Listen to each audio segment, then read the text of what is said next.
Welcome to Russian History Retold, Episode 183, The Russian Civil War, Part 2, The Belligerents, the Reds, Blacks, +1. Last time, we looked at the commanders of the White Armies that would lead the fight against the Bolsheviks and their allies. Today, we will look at the leaders of the Red Army and their partners, as well as a mystery man who was involved in another war with the Russians, which had an impact, though, on the Civil War. When you think of the Russian Civil War, you think of the fight between the Reds and the Whites. But that would only tell you part of the story. There were other groups like the Greens, who appear in 1920, and the Blacks, led by Nestor Makhno, who I will begin with today. Nestor Makhno was born on November 7, 1888, in Huliapol, which is now in Ukraine, into a very poor peasant family. His father died when he was a mere 10 months old, which caused him to begin working as a shepherd to feed the family at the age of 7. By 1905, he started working in an iron foundry, where he was exposed to radical ideas that were spreading around Russia like wildfire. By the following year, he had joined the anarchist communist movement. He was arrested in 1906 and again in 1907, but released due to lack of evidence both times. In 1908, he was arrested yet again, and because of an informer, he was convicted and in 1910 sentenced to death. The sentence was commuted to life imprisonment, where he served the next 7 years at the Butrskaya prison in Moscow. His release came in February 1917. From here, Makhno became sort of a Robin Hood of Ukraine, expropriating lands and money from the wealthy and giving much of it to the peasants. This made him quite popular and created a large following, which was to turn into his 3 million-man army. At the time, the Treaty of Brest-Litovsk was signed by the Bolshevik government that ended the Russian involvement in World War I, but the consequences of the treaty were to make them very unpopular in Ukraine, as it ceded large tracts of the country to the Germans. Guerrilla bands began to spring up, and by 1919 they coalesced into the Revolutionary Insurrectionary Army of Ukraine, with Makhno as their commander. We will leave him here and come back to him in the future. Now for the Red Army leaders. Of course we have Vladimir Lenin, Leon Trotsky, Zhukim Zvasiadis, Sergei Kamenev, Mikhail Tukhachevsky, and Mikhail Frunze. While I mentioned Joseph Stalin last week, I'm going to put it out that he was not a major player in the war, unless, of course, you read the history he revised when he came to power. Lenin was in exile for almost the entire time before the revolution, so we'll bypass him for now, which means we'll move to Leon Trotsky. Well, anyway, since I've already done a podcast series on him, episodes 153 to 155, I'm going to say a few things about him. While Lenin was hiding and Stalin was trying to avoid being captured, Trotsky was organizing the revolution after his release from jail in September of 1917. This was done despite both Lev Kamenev and Grigory Zinoviev being against the attempt at seizing power. Stalin, for his part, really wasn't much of a leader in the early days, so I'm just going to leave him off for now. The next leader I'm going to focus on is Zhukim Zvasiadis, also known as Joachim Vatsidis, as without him and his Latvian Zemgali Rifle Regiment, the Bolsheviks would have certainly lost control of Moscow and very likely the rest of the country. Born on November 11, 1873 in Latvia, his early life, of which I have found very little detail, was supposedly difficult. In 1897, Vatsidis started his career in the Kaunas fortress garrison before being transferred to the Riga Non-Commissioned Officers Battalion in 1902. In 1905, he was promoted to the rank of Staff Captain. In 1906, he joined the prestigious Nicholas General Staff Academy in St. Petersburg. In 1912, he was promoted to Lieutenant Colonel and later on moved to the 102nd Jatkas Infantry Regiment in Grodno as Battalion Commander. In World War I, he commanded the 5th Latvian Rifle Regiment, where we will leave him for a while. The next commander is Sergei Sergeyevich Kamenev, no relation to Lev Kamenev. Born on April 4th, 1881 in Moscow, the son of a military engineer, Kamenev graduated from the Alexander Military School in 1900 and from the Academy of the General Staff in 1907. In World War I, he held numerous staff positions, was chief of the Operations Division of the First Army, and was appointed commander of an infantry regiment with the rank of colonel in early 1917.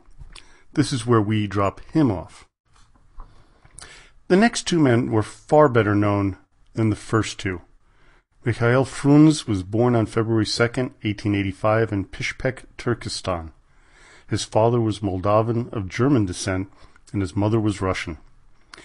He studied for a time at the St. Petersburg Polytechnical University, where he became part of the Social Democratic Labor Party, whose leaders at the time were Julius Martov and Vladimir Lenin.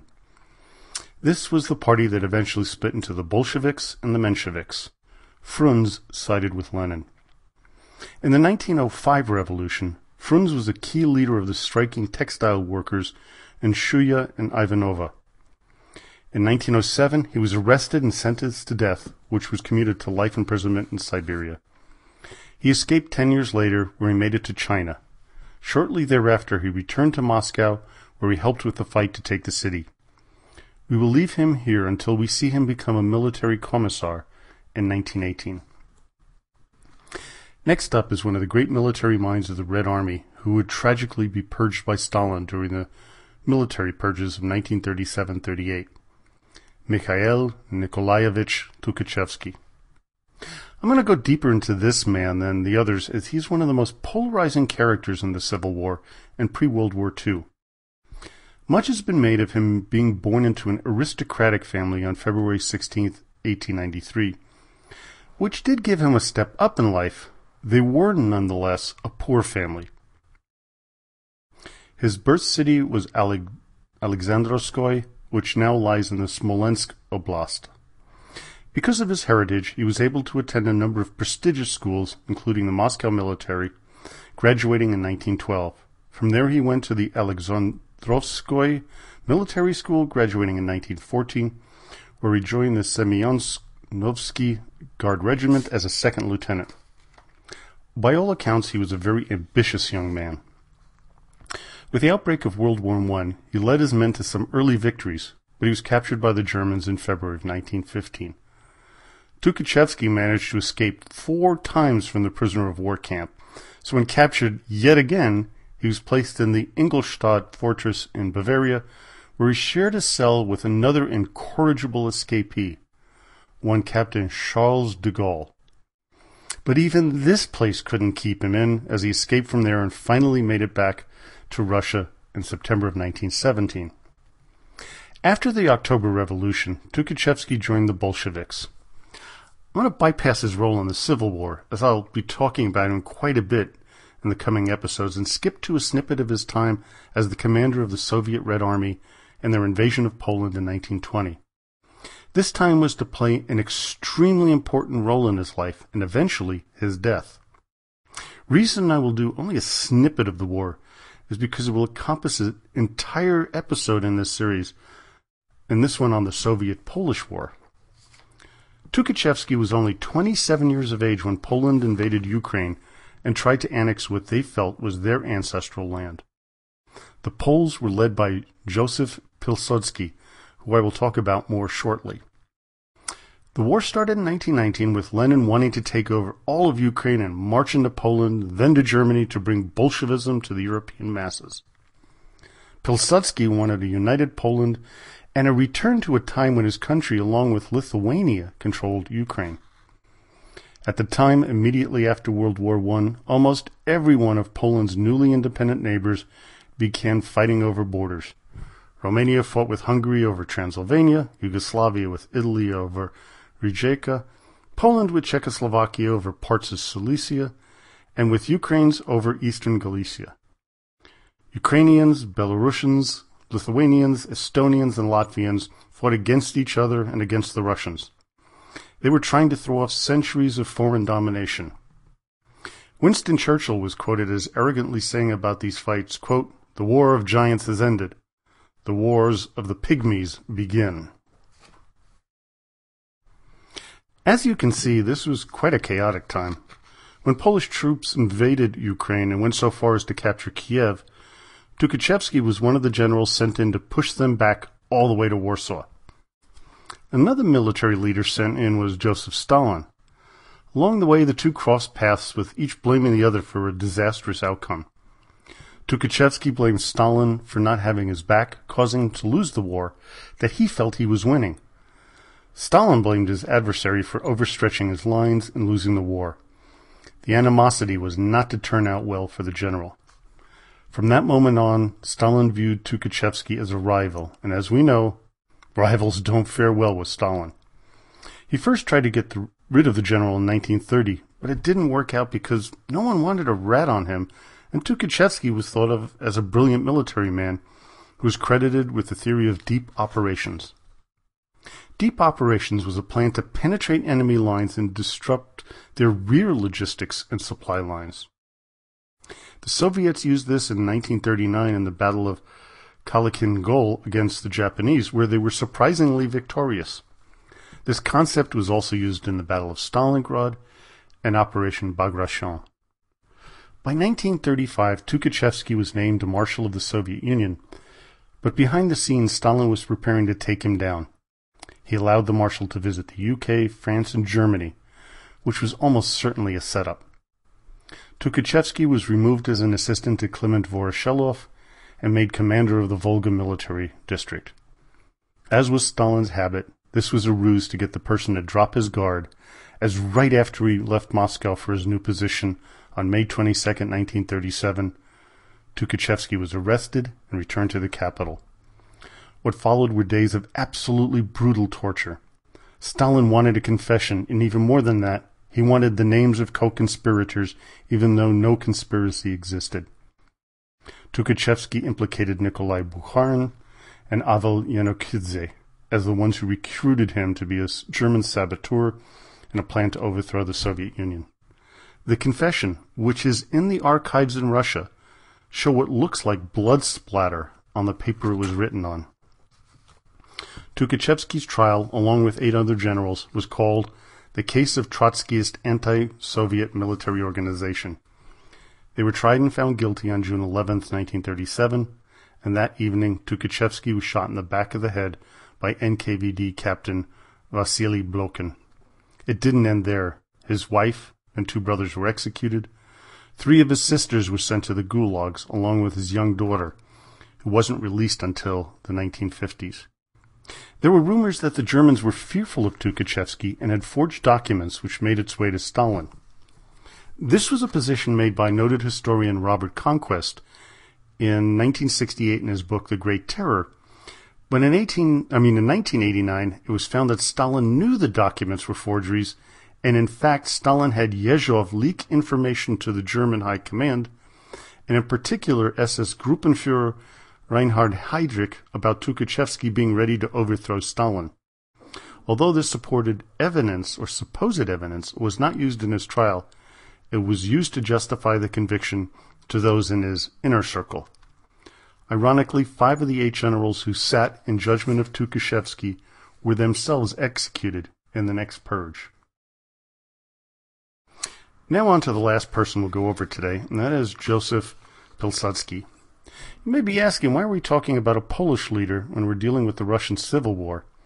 And that would make a lot of sense, except that the invasion of Ukraine and Belarus during the time of the Civil War was to have a big impact on things, as we shall see in the coming episodes. Joseph Klemens Pilsudski was born on December 5, 1867, in Lithuania, which was then part of the Russian Empire, to a noble family. The gymnasium he studied in was to have a younger pupil who would become one of his arch-enemies, Felix Dzerzhinsky, head of the Russian secret police under Lenin, the Cheka. Pilsudski and his family despised the Tsar's Russification program and being forced to attend Russian Orthodox Church services. This built in a deep hatred for the Russians and their culture. On March 22, 1887, he was arrested by Tsarist authorities on a charge of plotting to assassinate Tsar Alexander III, although it was really his brother Bronislav who was involved.